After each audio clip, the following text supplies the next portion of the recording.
Today's video is a collab called What My Granny Always Made for the Holidays. You could add in your own special person and your own holiday that you celebrate. This collab is hosted by the channels Midlife and Nailing It, Taylor Elmore, Andrea Shenanigans, Brooke Nicole, Mama Friendly, D Lovely Life, and Missouri Home, Carolina Home. I'm so excited to be joining them. This is my first ever collab. So the recipe I'm going to share today is a very special one to me because they were made by a very special person, my mom. So something my mom always made for Christmas was tamales. As far back as I could remember, we've always had tamales at Christmas. I don't remember a single one without having tamales. And they always came out so good. If you've had tamales before, you know sometimes they could be made with too much masa and maybe just a sliver of meat. But my mom made the best tamales with the perfect ratio of meat to masa or dough. My oldest brother, who's no longer with us either, would always say that my mom made the best tamales and my tia made the best pozole. So I'm gonna get this started by cooking the meat filling. I'm using this beef chuck roast. I think it's about 3 pounds.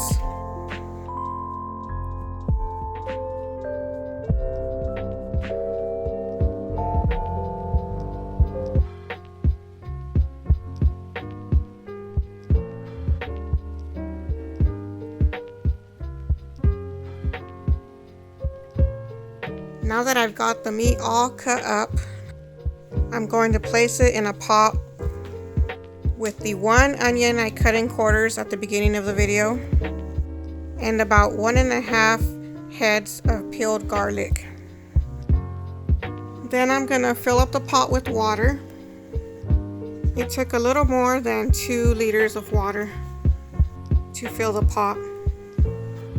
And I'm also going to add 1 tablespoon of chicken bouillon and a little bit of salt. You could add more or less depending on your preference. I let it cook about 3 hours until it was tender and falling apart easily.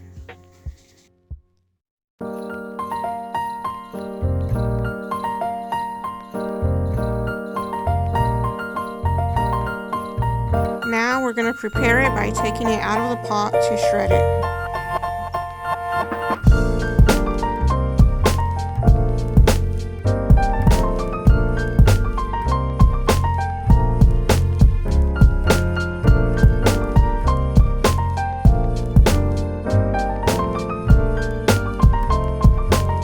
Since it was so tender, it fell apart easily.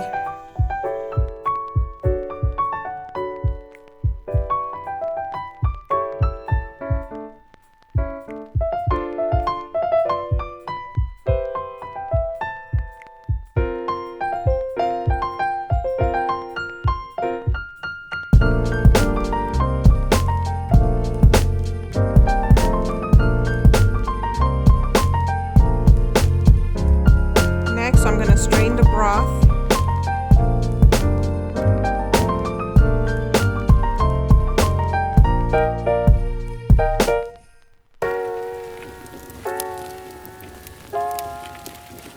Now it's time to season the meat, so I'm going to put it back in the pot.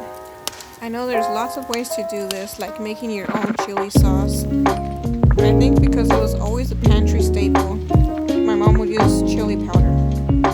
Use a California chili powder mostly for color and a New Mexico chili powder for a little heat. We're also adding garlic powder, salt, and some of the broth that we strained.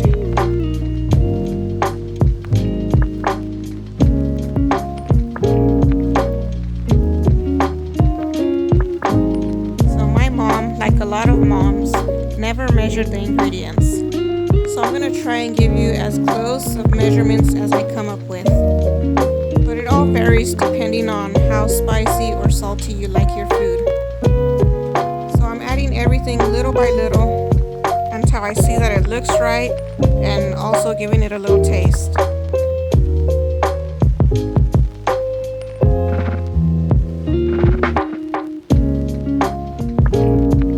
In total, I think I added 3 cups of broth and 2 extra cups of water just because I didn't want to finish the broth because we're going to need some for the masa. I also added about 4 tablespoons of the New Mexico chili powder and 3 tablespoons of the California chili powder. The garlic powder, I think it was about a little more than 1 tablespoon. Okay, now it's time to prepare the corn husk.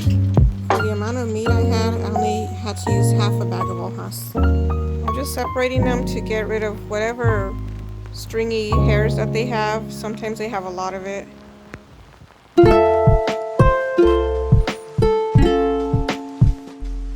And then I'm going to cover them with hot water and let them soak at least for about 2 hours.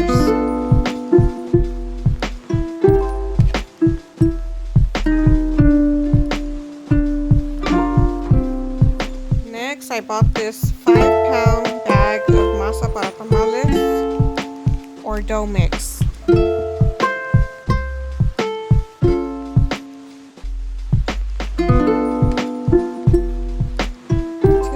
I added 3 tablespoons of baking powder, about a teaspoon or 2 of salt, about 3 tablespoons of the New Mexico chili powder, and instead of using lard, we're going to use oil. I used about 3 cups of oil. You can also use lard, or you could use vegetable shortening.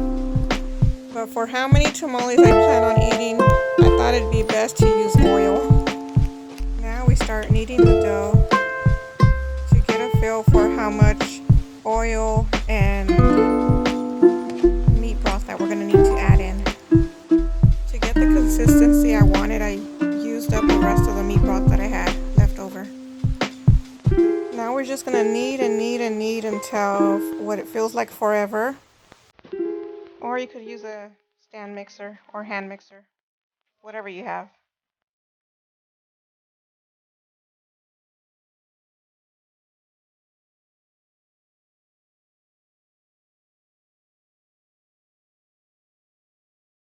When you get the leaves, you could feel there's a rough side and a little bit smoother side. The smooth side is the one you're going to want to spread the masa onto.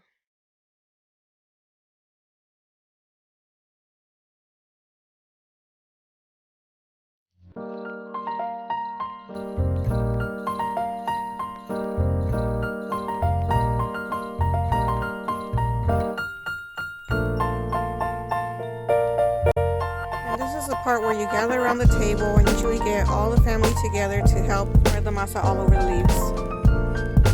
But this year has been different for all of us, so it was only me doing it this time.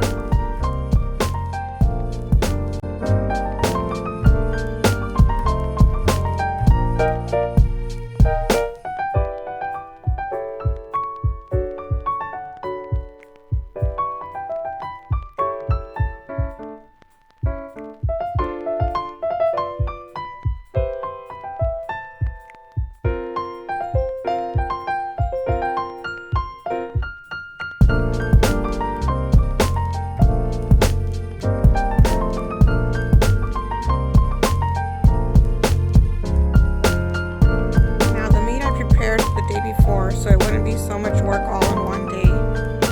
So here I'm taking it out to fill the tamales.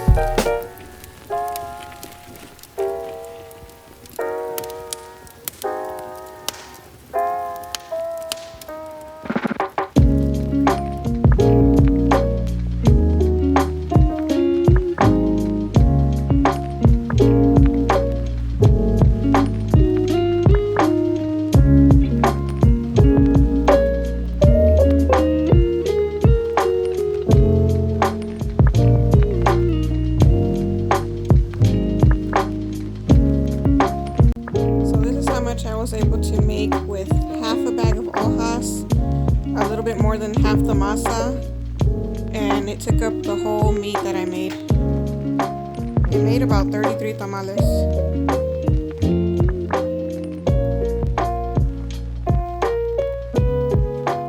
Now I don't have a tamalera or a special pot to make tamales, but I'm going to improvise. I have this steamer basket I'm going to use. I'm just going to flip it around so that the water doesn't touch the tamales.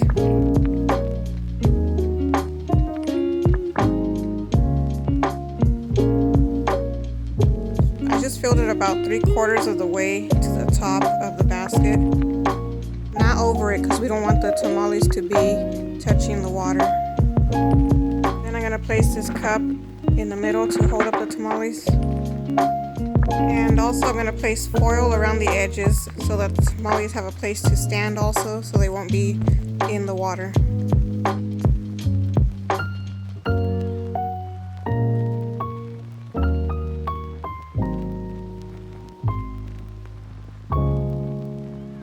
So here's the first layer of the tamales. You want to make sure the bottom flap is toward the middle so that they don't open up. And here's all of them. They barely fit in the pot.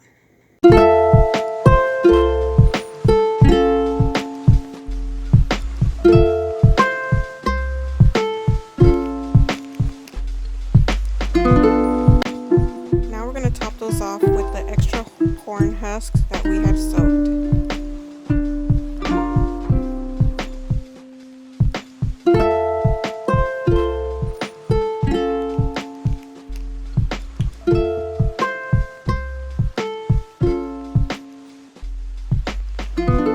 Cover all that with a wet dish towel. And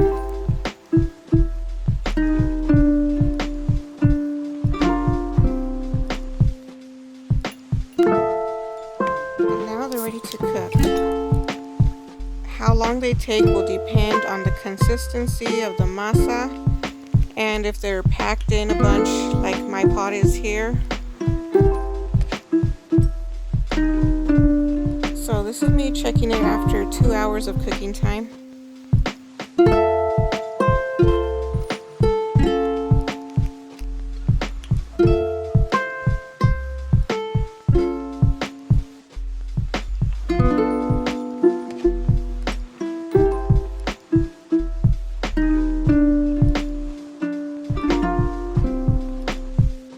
You can see from here they still look soggy, so they're not done yet. It's most likely because they were packed in tightly.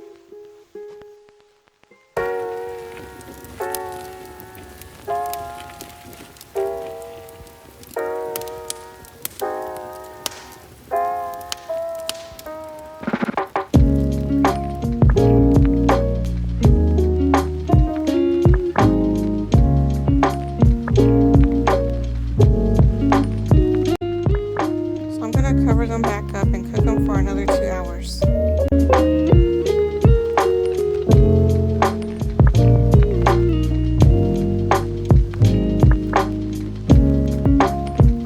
Now they're done cooking.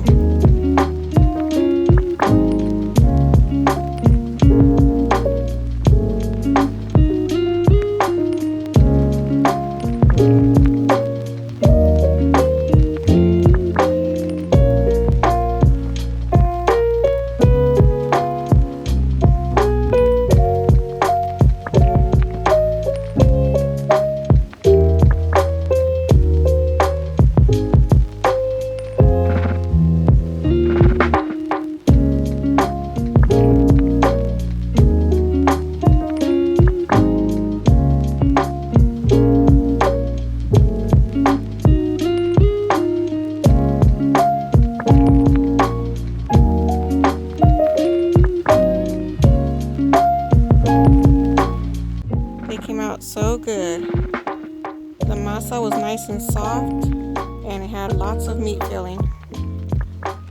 Let me know if you've ever made tamales or if there's a special food that reminds you of somebody special this time of year. If you enjoyed this video, please give it a like and subscribe if you want to see more meal inspiration. Thank you so much for watching.